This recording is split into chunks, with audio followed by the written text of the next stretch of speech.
If you've spent any significant amount of time on social media, I'm sure that you're well aware that you can get sucked into hours upon hours of doom scrolling. The issue is, it's not your fault. It's not your fault. The odds are completely stacked against you. These social media companies have built algorithms that are able to perfectly curate content to your interests. So when it actually comes to quitting social media, you're better off to actually just give in to the pressure than to give up the platform as a whole. However, social media isn't entirely bad. It does connect you with friends, it keeps you up to date on the news, it really does provide you with a source of entertainment. So perhaps you're not trying to completely rid yourself of social media, but you are trying to reduce your screen time. Regardless of what your goals are, I wanted to make this video to tell you 3 ways that I personally have used to help reduce my screen time on social media and actually completely get off of some of the platforms. These 3 methods can actually be viewed as levels, and they're going to increase in severity as the video goes on. The first 2 are really meant to help you break that habit of mindlessly checking your phone and finding yourself on a social media app without you even realizing. This is going to help you reduce your screen time. And that third one, this is a strategy that I have used to completely get myself off Instagram as a whole, and I think it's going to really help you guys as well. So let's start with level number 1. This is simply the act of just removing any sort of apps that you don't want to use from your home screen. Now, this might sound overly simple, but the goal here is really just to help break that muscle memory that you've associated with apps being in specific places in your phone so that you're not mindlessly opening them throughout the day. Now, the reason that removing these apps from your home screen works so well is because instead of just being able to use the muscle memory that you've built up to open up these apps, you now actually have to scroll over to the app section, type in the app by name, and consciously pick it. This seems like a very small thing, but the actual effort, the little tiny amount of effort that has to go into that is going to really just tell your brain you don't need to be doing this, and it's going to allow you to give you the chance to stop before you actually enter the app. And so now we move on to level 2, and this is actually a social media app blocker, or just an app blocker in general. Now, this level is for the people who have tried to remove the apps from their home screen, but are still finding they're using the app too much. By installing an app blocker, you're just putting a little bit more work between you and the entry to that app. So next time you actually go to open that app, instead of being able to open it, it's going to either tell you it's blocked or it's going to ask you to do something before you continue on to using that app. Now, there are a ton of apps available on the App Store for this. There's actually apps built right into your phone probably that can do this. But the one that I'm enjoying the most at the moment is one called OneSec. It's actually a really simple app, but it's incredibly effective.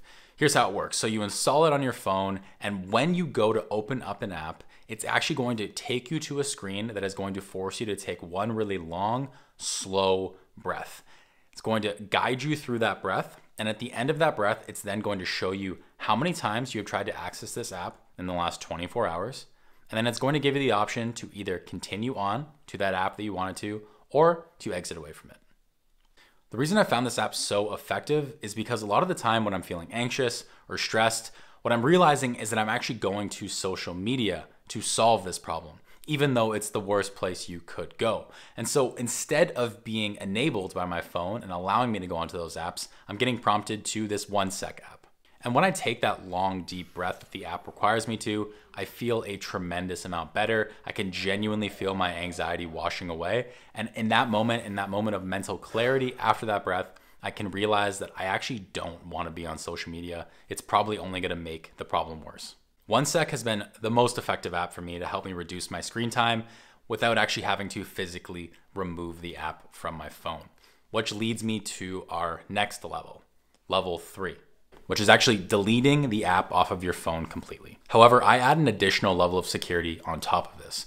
Before I go ahead and delete the app, I actually go into my account and I change my account password to a completely random password that I would never be able to remember or to guess. What this is gonna do is that now when you wanna go back onto that app, you not only have to re-download it, re-sign in, but you also have to click forgot my password and completely reset your password through your email.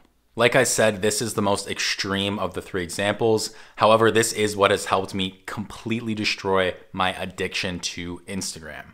Now, if you are seriously looking for a way to completely remove yourself from social media, if you came to this video to find a solution, please pause this video right now and go and do what I just said. I'm gonna wait for you. Go for it.